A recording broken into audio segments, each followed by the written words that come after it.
I'm not sure what possesses a person of color, especially an immigrant, to vote for Trump, but they did, and in droves. I will vote for Donald Trump. So you'd think they'd be happy right now, right? They must have gotten everything they ever wanted. Wrong. It turns out for this Argentinian-American couple who voted for Trump, they liked the f*** around part, but not so much the finding out. This is a tale as old as time at this point, and it's always a treat to see somebody who cast the rest of us into darkness, realizing the error of their ways. Kind of. If you guys enjoy this kind of coverage that MAGA hates to see, then join our resistance here at Really American by subbing. It's free, it helps us get to 1 million, and we thank you greatly for it. Thank you. This article by Lautaro Greenspan is a perfect example as to why somebody who immigrated to this country would vote for Trump and then get stabbed directly in the back. Just 2 miles away from a sprawling South Georgia immigrant jail sits El Refugio, a hospitality house where loved ones of immigrant detainees can find free meals and lodging. On a recent Sunday, El Refugio's visitors included a married couple, Martin Verdi and Deborah Ray, 2 Argentine Americans who voted for Donald Trump in the 2024 election, saying they supported his pledge to bring order to the southern border and crack down on immigrants without legal status. But he didn't say that he was going to do this, that he was going to go after people who have been here for a long time, said Ray. He said he was going to go after all the criminals who came illegally. We feel betrayed, tricked. This is craziness. Gentile, 31, was a toddler when the family moved from Argentina to the U.S. in the mid-90s. He's a green card holder and the father of 2 U.S. citizen children, ages 6 and 8.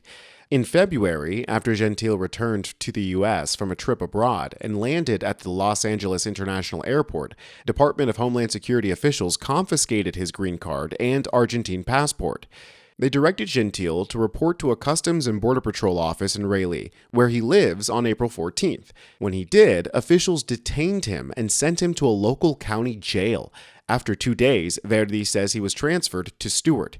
My son tells me that where he is right now, he is the only person who has papers. Everyone else is undocumented, Ray said. That last line, that everyone else there is undocumented and therefore deserves to be in deplorable conditions, is so telling to the kind of people that these folks are. This reminds me of that guy who illegally crossed the border and then turned around and complained about how we need to do background checks on people coming in, but he's okay, don't worry, he's alright. Who come into this country, they don't know. Well, okay, I'm good, but how if they're not good? How they're killer, psychopath, else? No guarantee of that. Why, no security check? No background check. Instead of seeing the irony behind the situation, that folks who would have no problem passing a background check have to pay a cartel to sneak them across the border because our legal immigration system is that broken, they just turn around and pull the ladder up behind them. Every time the conservatives said, well, why don't they do it the legal way? Well, this is why. Because for the Trump administration, there is no difference between legal and illegal immigration. They don't want immigration, period. This man had a green card. But that's par for the course for the Trump administration as legal immigrants are being targeted. In his first 100 days, the Trump administration's immigration dragnet has impacted foreign nationals living in the country legally. This has been felt most on college campuses, as federal officials in recent weeks revoked 1,500 student visas. Ray and Verdi said that their son had been able to travel internationally in recent years without running into trouble. But border officials are now taking a harder line with green card holders who have offenses on their records. Even immigrants who have become naturalized citizens are needlessly worrying about their ability to leave and get back into the country. I had a U.S. citizen come in last week. She was literally in tears. She wanted to go to a wedding of a very dear family member. She's been a citizen for 25 years, never convicted of anything. She was crying in my office. Trump's first 100-day polling numbers illuminated this massive divide that folks feel about the border and immigration. While conservatives struggle to separate the two issues, the voters clearly understand. The only issue that Trump is polling positively on is border security. Yeah, so that's the one area that people seem to be pretty pleased with President Trump. 50% of voters think U.S. border security is better now than it was 2 years ago. Now, that's a 39-point increase, and a majority of 55% approve of Trump's job performance on border security. That's all according to a Fox News poll. Now, that may imply that people therefore think Trump is great on immigration. But that's not the case. Trump's immigration ratings turn negative. As the president nears 100 days in office, the survey suggests his administration's aggressive enforcement tactics are losing public support. And almost half of Americans, 48%, are saying he's gone too far when it comes to deporting undocumented immigrants.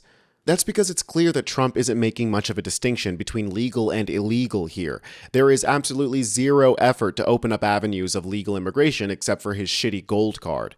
They want to punish immigrants of all kinds for the crime of having the American dream and being brown, as evidenced by the deplorable conditions these people are being held in. They say that Gentile told them that Stewart, the prison, has at times been overcrowded, with people sleeping on the floor, with lights being kept on throughout the night.